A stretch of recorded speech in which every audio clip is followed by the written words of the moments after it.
Alright, today we are going to install two of these great big solar panels. They're 39 by 77, 375 watts. We're going to be installing them on top of a large Class A motorhome. It'll get 750 watts of power. The motorhome itself has 6 batteries in it. This is part of a series of videos. This is the first one where I'm going to go into detail about how I prepped the panels, how I put the feet on, how I measured the feet, how I used VHB tape to glue them down. I used Dicor sealant. I screwed them in. I wired them in series. So if you're interested in a really long detailed video about mounting these to the top of an RV, stick around.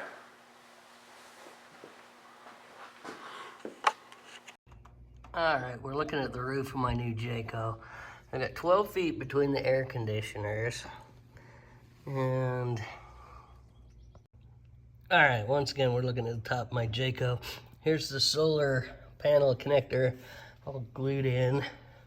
And then I have 4 feet wide by 12 feet long right along there. If I put my big panels side by side and tucked them back in here, I could wire them. I'd need a little bit longer wire, but we can do it. The surface is really interesting too. It's pretty rough, and it feels like it has fiber or plywood underneath it. All right, today we are working on the installation of a 375 watt solar panel on my RV. So I am going to use these aluminum brackets. I decided to put one right at the front, one right at the base, and I'm going to measure and drill and put 2 in the space in between. All right, so that math was extremely easy. It was 66 from that bolt up to that bolt, and divided by 3 is 22 and 22.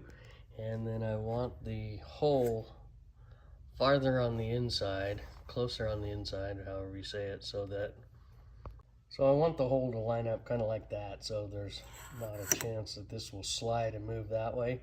It'll be locked in a little bit better. I will be drilling a 1/4 inch hole, and I need to really be careful not to touch the solar panel on the back. So while drilling, I'm holding this bracket in behind here, and you can see when I drilled through, my drill did just kind of put a little notch in it. Certainly better than hitting the solar panel, so put something behind it to protect the drill bit. All right, we are putting the panels on the top of our roof. They are 155 long by 30 something wide, and I have exactly that space between the 2 AC units. I'm going to take these AC units off so that I can get under the panels, connect the wires, put the VHB tape on all of the feet, and lift it up, clean, put it back down. Kind of doing this out of order. I should have done a bunch of this on the ground, but I had helpers come by to help me lift these up, so now we're working on the roof. No big deal. All right, that was project 4 screws. I took the covers off the AC. I have room to lift it up and down now, but the AC cover will go back on, no problem. I need to connect these 2 panels together. I also took that AC cover off, no problem. I'm gonna go get some boxes and some bolts, bolt this together. I have the wiring done.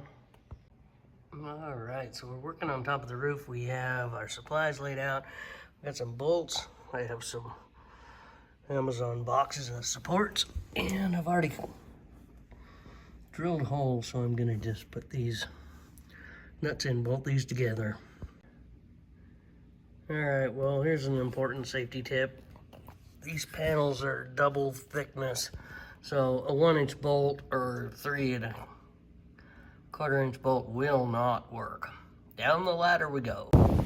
All right, now you can see we're up here outside in the wind on the roof. We have the one side over there glued down. I will be screwing it soon. I put black tape to hold these together, to just kind of prevent shaking, rattling in the wind and whatnot. I put a loop in it right there because the one that went from the front to the back was a little bit longer. Here's my two connections. Because I'm running in series, I had to make a 6.5 foot long cable. So one of my 6.5 foot cables goes from there to the port in the back. Okay, so to do this, I'll clean this with rubbing alcohol, 50% solution water and rubbing alcohol, and get that clean, get the VHB tape on it, set it down, mark it, clean the roof, set it down really well. Then it will be glued down. After that, I will come back through with this tiny little drill. I'm going to pre-drill my holes and go back down through the roof. I know there's an aluminum strut right in front of the air conditioner, so I'm going to do a safety strap to that as well. Alright, so I'm ready to clean the roof, so I used the old Sharpie trick. I put some purple dots just outside about an inch of where I need to really clean. So I know the height, width, length, depth, distance, and the solution's cheap, water and alcohol, so I can just scrub a dub on all of this and then lift it back up, take the red side of the VHB tape off because I have it all ready to go here. You can see that probably.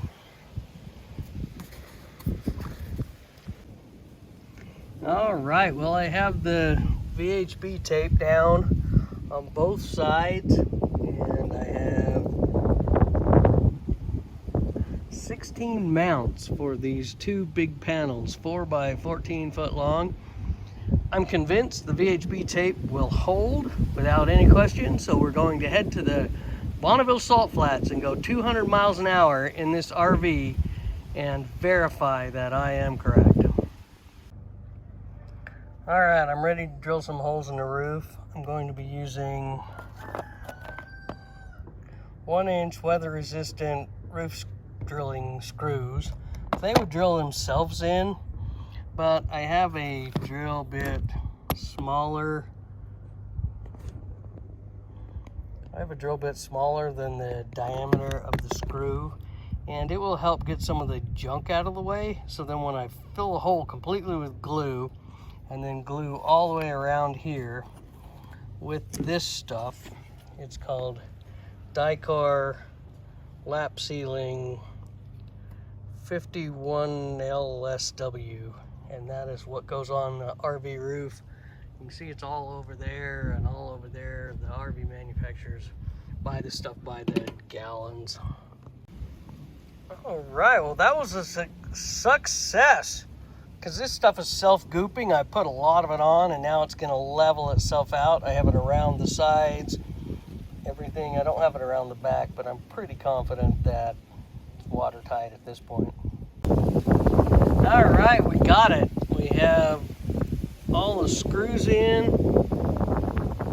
8 on each side, and I glued the daylights out of all of the extra tabs to keep water off the VHB glue, VHB tape that's holding things down, and we're ready to go.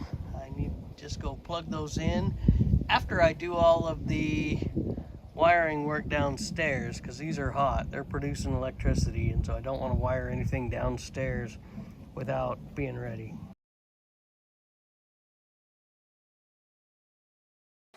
All right, well, that's a wrap for today's video on installing 2 of these big panels on top of a large RV.